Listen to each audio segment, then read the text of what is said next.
Hello mga kabosing, it's me, Boss Yori, ang batang magala. Kumusta mga kabosing? Alam niyo po, na-miss ko kayo. Halos isang buwan po tayo hindi nakapag-upload ng video. Nabisi po kasi si Kuya Jilo. Lumaban kasi si Kuya Jilo ng Barangay Kagawad. Pero hindi po siya pinalit mga kabosing. Ganun talaga mga kabosing. Sabi niya hindi niya pa daw panahon. Basta nandito lang ako, lagi sa suporta kay Kuya Jilo. Kung paano niya po ako sinusuportahan. Ganun din po yung suporta ko sa kanya.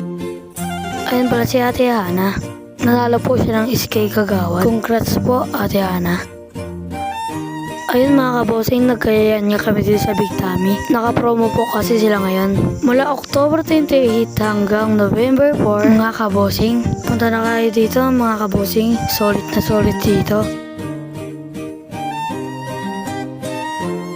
Huwag po kayo magsasawa na panoorin yung video ko. Salamat po mga kabosing sa walang sawang suporta. Sana po nag-enjoy kayo. Salamat. Bye!